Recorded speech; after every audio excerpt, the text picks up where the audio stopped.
Live TV, सच सबसे आगे। नमस्कार, मैं हर्षिता सिंह और आप देख रहे हैं द लाइव टीवी।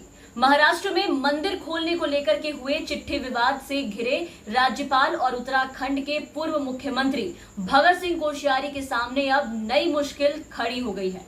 जी हां, महाराष्ट्र के मुख्यमंत्री उद्धव ठाकरे को लिखे पत्र के बाद खड़े हुए विवाद के बाद अब राज्यपाल भगत सिंह कोश्यारी की जो मुश्किलें हैं वो और भी ज्यादा बढ़ गई है। उत्तराखंड हाईकोर्ट ने कोश्यारी को राज्य सरकार द्वारा इन्हें बतौर पूर्व मुख्यमंत्री आवंटित आवास का बाजार मूल्य से किराया भुगतान करने संबंधित आदेश का पालन नहीं करने का इन पर आरोप लगाया है और आरोप लगाने वाली अवमानना याचिका पर नोटिस जारी किया है। तो उत्तराखंड हाईकोर्ट ने नोटिस जारी कर कोश्यारी को 4 हफ्ते के भीतर जवाब दाखिल करने को कहा है। इस बात की जानकारी एएनआई ने अपने ट्विटर अकाउंट से ट्वीट करके दिया है। आप देखिए, आपकी स्क्रीन पर है। उन्होंने लिखा है कि उत्तराखंड हाईकोर्ट ने पूर्व मुख्यमंत्री व वर्तमान में महाराष्ट्र के राज्यपाल भगत सिंह कोश्यारी द्वारा कोर्ट के आदेश का पालन नहीं करने पर उनके खिलाफ अवमानना नोटिस जारी करते हुए 4 सप्ताह में जवाब देने को उन्हें कहा है। तो ये जो नोटिस है वो हाईकोर्ट के न्यायाधीश शरद कुमार ने संबंध में याचिकाकर्ता के वकील द्वारा पेश की गई उन दलीलों को सुनने के बाद कोश्यारी के अधिवक्ता के जरिए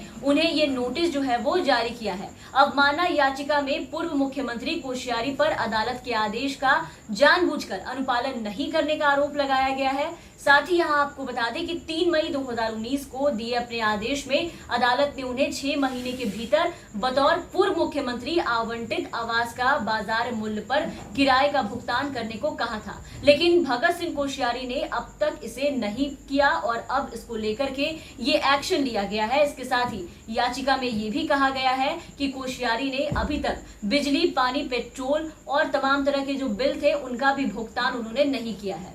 तो अब महाराष्ट्र के वर्तमान राज्यपाल की जो मुश्किलें हैं इन सब चीजों को लेकर बढ़ गई है और कोश्यारी को 60 दिन पहले नोटिस भेजा गया था। 10 अक्टूबर को 2 महीने पूरा होने के बाद ही उन्होंने कोर्ट में याचिका दायर की थी। और आपको बता दें कि भगत सिंह कोश्यारी पर आवास के साथ साथ दूसरे सुविधाओं को लेकर के कुल मिलाकर 37 लाख से ज्यादा की राशि बकाया है। तो आपको याद होगा कि ये वही भगत सिंह कोश्यारी है जिन्होंने पिछले सप्ताह महाराष्ट्र के सीएम उद्धव ठाकरे को चिट्ठी लिखकर राज्य में कोरोना की वजह से बंद पड़े धर्मस्थलों को खुलवाने का अनुरोध किया था। राज्यपाल ने तंज कसते हुए पूछा कि क्या उद्धव को ईश्वर की ओर से कोई चेतावनी मिली है कि धर्म स्थलों को दोबारा खोले जाने को टालते रहा जाए या फिर वो सेक्युलर हो गए हैं।